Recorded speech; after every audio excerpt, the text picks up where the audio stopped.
Okay, guys. So we're going to continue on the war from Tanland Civil War. As for the Greentopian and Greenlandian units that have arrived on the shores of the Philippines, they, along with Filipino soldiers, began to set up military defenses on the island just in case Tasmania tries to invade their islands. The commanding officer who would lead these Greenlandian soldiers will be no other than the famous Commander Wynne and his associate Lieutenant John Samuel Pine. The Brazilians, however, have their forces ready for their assault on the Philippine Islands, but they are currently waiting to pick at the right time to strike, and whether or not they should include Tasmania to join them. As of late last night, the Brazilians have made the decision to include Tasmania because the Brazilians believe if both of them could invade one of the Philippine Islands together, it would be a good defense point for them. On Thursday, February 13, 2025, at 9:51 a.m., the Brazilians have decided to invite the Tasmanians in on their assault of the Philippines, and the island they chose to attack was Manila Island. As the Brazilians and Tasmanians landed on the shore, they were met with gunfire along with mortars bombarding them, but with the help of both Tasmanian and Brazilian tanks advancing, destroying fortifications and weakening the Allies' defense, before being destroyed by enemy bazookas and mortars, they managed to allow the infantry to have a strong counterattack and cover. Within a few minutes, the defenders of the island were evacuated and will be under Brazilian and Tasmanian occupation, basically a joint military occupation. For the next 3 days, both forces were at a stalemate, but the countries of Greenland and Greentopia decided to be the first to act by sending ships to Brazil and land their troops, because they believe that by invading Brazil, they can cut off ties of resupply and have an advantage of retaking Manila Island. On Monday, February 17, 2025, at 12:06 p.m., two ships were on their way towards Manila Island, which were the GNS Liberty and the GTNS Grenu. But they would soon encounter two Tasmanian ships, which were the TNS Shinto and Yumo, along with the Brazilian battleship GRNS Mandela. And as they were a few feet within each other's distance, they engaged in battle. The ship Yumo began to open their cannons upon the Greentopian ship Grenu, which it suffered a few damages. Grenu would then send their air force to bombard the ship, hoping to sink it before it could do any damage, or any more damage, which they did sink it, but Shinto sent their air force to shoot down the Greentopian planes, and would later bomb the deck, which would result in GTNS Grenu to sink along with the crew. Now with Grenu sank, the remaining ship of the GNS Liberty had to fight on their own. Liberty began to launch bombing raids on the weakened Shinto, managing to destroy a couple planes, but in retaliation, Shinto sent their remaining fighters to shoot some of the Greenlandian pilots, which they shot down a couple, but Greenland would shoot all of them down, and when they were down, they launched a mass bombardment on Shinto, resulting them to be sunken to the depths of the Mongolia Sea. Now, with the Brazilian ship Mandela left, they launched their fighter planes, hoping to weaken Liberty so they can engage their final attack, but the Greenlandian Air Force managed to repel the Brazilian pilots. Excuse me, guys. And launched an attack by bombing the Mandela, which caused it to sink. Excuse me. Sorry. Which caused it to sink. Now, with the GNS Liberty dominating the battle, they began to encircle the island of Manila and await their next move. Meanwhile, back in Brazil, they heard about their defeat in protecting the island from the Allied forces and have decided to recall their navy and have them patrol their shoreline, hopefully prevent them from landing their soldiers. And hopefully prevent the enemy from landing their soldiers. As for the nation of Tasmania, they have decided to have a naval blockade in the north of Tanlandian to prevent the Allies from reaching the shoreline, so that they can try to give the rebel army hope.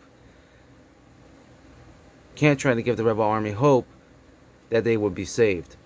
The soldiers that were on the island were concerned about their position, but one Brazilian captain by the name of Victor Ramirez ordered the men to set up heavy defensive positions along with setting up the artillery facing towards the beachhead, ready to fire once the Greenlandian troops land on the shore.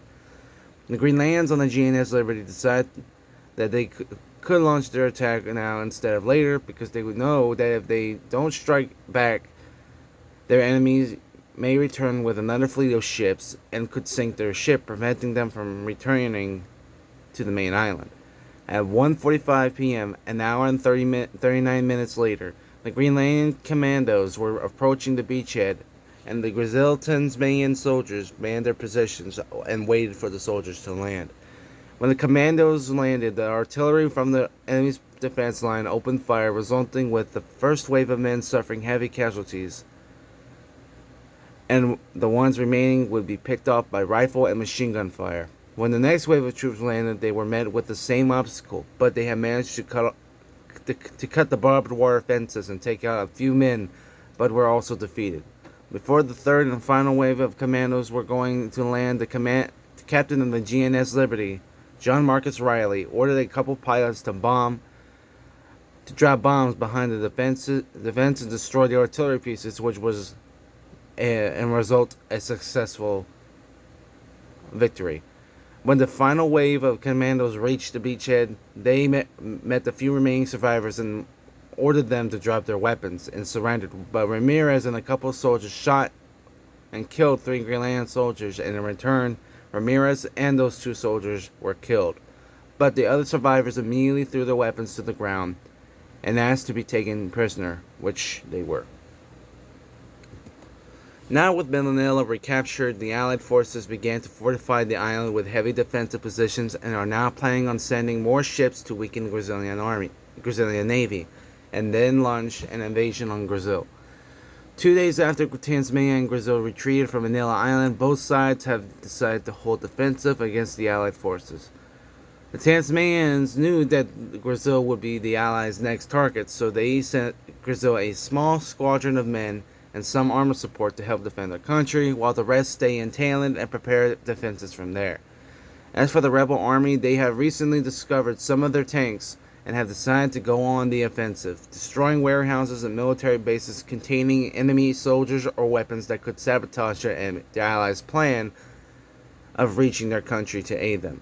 The timing for their assault varies between the next 2 days or after they receive word from their allies that Brazil is defeated, which could be probably a while. On Thursday, February 20th, 2025 at 12:28 p.m., the Greenlandian ship Liberty begins to deploy boats full of Greenlandian soldiers to land on the beaches of Brazil. As the soldiers landed, they were met with artillery and gunfire, along with mines hitting in the sand, killing all of the men of the first wave. Then the second wave of boats landed this time. They had managed to take out a couple of tanks and weaken the first wave of defense, but they were once again have been annihilated. The remaining soldiers that were defending the beachhead were given an order by General Emanuele Pascali to fight off the oncoming enemy as much as they could, and those who were still alive would follow him into the town of Gran Casco, where they would set up another heavy defense. The fourth wave came, and once again Pascali's men fought them off, but he had very little men and a tank left to hold the beach. So like he said before, Pascali and the small unit of men and the remaining tank he managed to salvage from the beachhead were ordered to retreat to Gran Casco. After an hour and 24 minutes, the beachhead was quiet and no sounds of gunfire were heard. Commander Wen, accompanied by a small group of men, landed on the beachhead where he would see a lot of Greenland soldiers lay dead and dismembered in the sand. He would later write a brief description of what he saw in his journal, stating, quote, "As I set foot upon the beach, I was met with a somber and gruesome sight. All around me I saw men that I sent to this beach die. Many of these men were fathers, brothers, and sons who all died for one cause. That cause is freedom and liberty.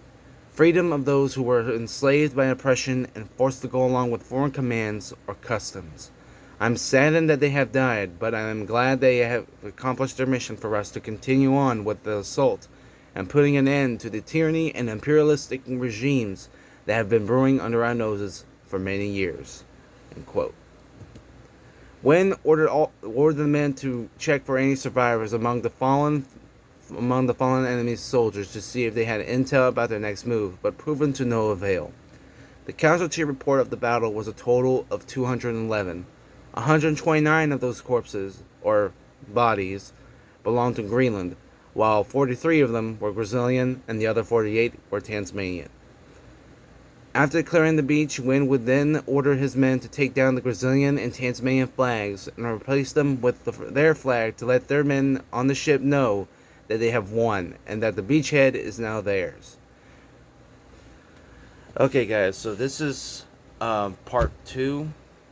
But we're going to continue on with the next video, part 3, very soon.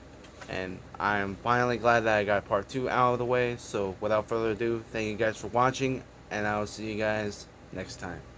Peace.